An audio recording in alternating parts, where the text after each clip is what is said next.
እኔም እንደዚህ ላይ ተቃጠልኩ። ገና ምን አይተህ የባለፈውን ቪዲዮ ከየት ነው ያመጣው? አብራችሁ ስትጠጡ የተቀረጸው ከነ ስለባለጋችሁ አንተ ጋርም ተኝታ ይሆናል። እኔን እንዳንተ ልክስክስ አረከኛ። ኧረ አትሳደብ። ስራ ሲሉት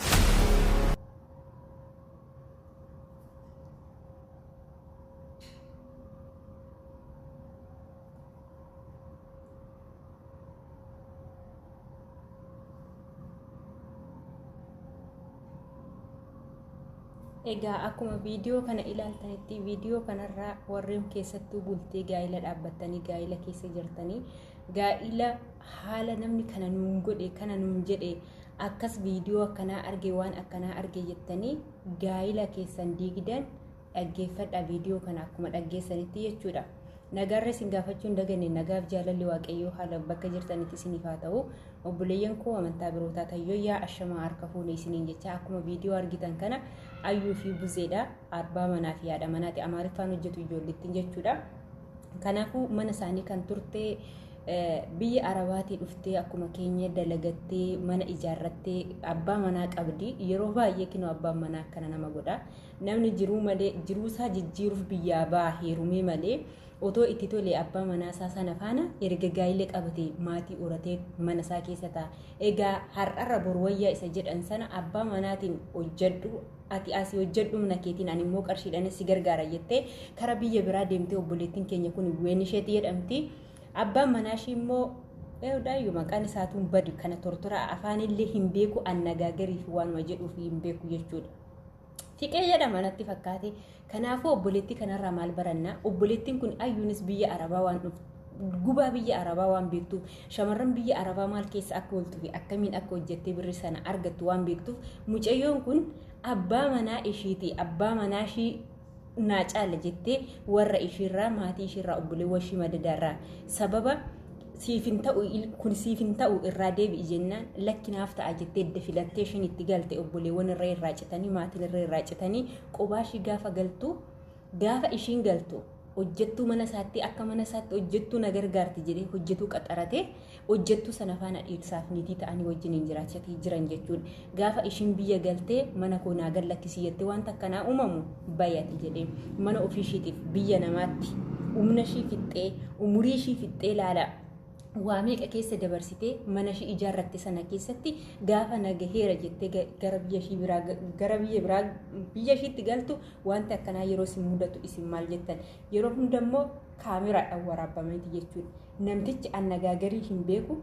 ji'oota waggaa guutuudhaaf egaa ayyuu biratti ni argitan viidiyoo hojjetaatii jirte waan ta'eef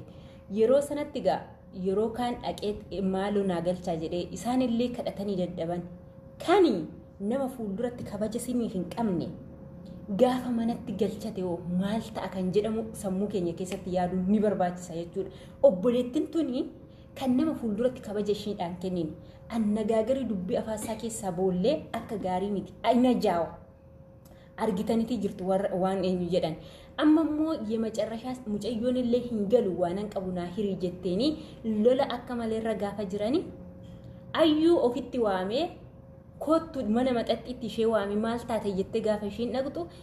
giddiidhaan biiraa buusee fi dhoksa kaameraa dhoksaatiin ishee waraabatii ture jechuudha. Ishiinillee gimmaashan dhuge wanti sobde hin jiru jechuudha. Maal godha viidiyoo sana abbaa manaa ishiitti agarsiisa argite ishiin waa baay'ee nafaana dabarsiteera. Waa baay'ee nafaana dabarsiteera warqii haadha manaa kootu ishii wajjin hin nyaanne birrii haadha manaa kootitu ishii wajjin hin nyaanne jedhee abbaa manaa ayyuutti hime jedha. Argaa buzeetti hime jechuudha. Viidiyoodhaan argitaniiti turta warri argitan jechuudha. Asirratti ka tokkoffaa ayyuun miskiina gaafa imimmaan gadi naqxee bochuu obboleettii ishiiti gargaartarti mana ishii teessisteerti kadhattee dadhabdira mana keessii wayya mana keetti gadi jetteeni waan ishii godhu waan ta'uuf du'eetan argama malee hin galu abbaa manaa koos jetteetterta. Dhuguma kana maal isaatitti galure. Har'a garuu ayyuun daa'ima ishii gattee mucattii waan nama marartu argitaniirtu daa'ima ishii gattee bakka ishiin jirtu hin beekamu. Viidiyoo ishii argite karaa haadha ishiitti deemtee lakki wanti kun hin ta'u jettee yeroo haati ishii dubbattu argitaniirtu viidiyoo kana. Yeroo baay'ee maal dubbachuufan asirratti abbaan manaa waan tokko argee osoo hin taane amala haadha manaa isaatii ni beeka. Maalidha wanti kun hojii keetii jechuu dhiisee akkaataa hin taane haadha manaa manaari'uun kun gocha badaadha jechuudha. Sammuun kan nu kenname ittiin yaaduudhaaf waan ta'eef dhuguma ati maaliif akkana goote akkamitti sabira dhaqxe akkamitti viidiyoon kun dhoksaadha si waraabame kallattii akkamiidha wanti kun jedhamee gaafatamuu qaba malee manaan kallattiidhuma mana kootii bahi jechuun hin danda'amu jechuudha maaliif taanaan abbaa manaa fi haadha manaa edda waliin taatee mana tokko keessa jiraatte namtichi gaa'illi isaa wanta diigameef argiteere ati gaa'ila koo diigdeet ani sila sinoo gammaddanii jiraattu jedha laalaagaa wallaaluma namaa ammaa garan dhugaa namtichi dubbii dhumarree hin beeku akkaatumatti jiraatan irra hin beeku har'a kan nama fuulduratti kabaja fiidhaan kenni gadi kana manatti galchee gadi fi doqqosa jechuudha kun baay'ee bushaa annagaagarii dhuma isaan eddan gaafa viidiyoo isaanii ilaaluu jalqabeeti namtichuma kan ijimaan argaa sana jibbisiisa jechuudha akkas gaafa buzeedhaan haati manaa kee gana viidiyoo baay'ee na biraa qabdi jedhaan laala viidiyoo baay'ee na biraa qabdi ani asirratti kan maraate faana dubbachuu osoo hin taane buzee wanta taasisabe keessaa ayyuudhaan bayi mana naa gallakkisi jechuutu caale malee moo lakki ayyuu wanti akkanaa maalidha kun hojii keetidhaayi jedhee tasgabbiidhaan bifa tasgabbiitiin gaafachuutu caale moo mana koo naa gallakkisi bayi jechuutu caale gaa'illi akka qaldiitti miti kan ijaaramu akka qaldiitti mitis kan diigamu jechuufani gaa'illi akka salphaatti miti kan ijaaramu akka salphaatti miti kan diigamu namoonni irree waa'ee akkanaa keessa jirtan gaafa oduu haati manaa keessan akkana jedhanii namni isinitti himu oduu namaa dhageessanii warreen gaa'ila ofii diigdan waa'ee bultii ofii haadha ilmoorraa ariitanii mana qullaatti hambistan namoota baay'eetu jira kana qofaa miti jechuudha miidiyaatti gad hin baane malee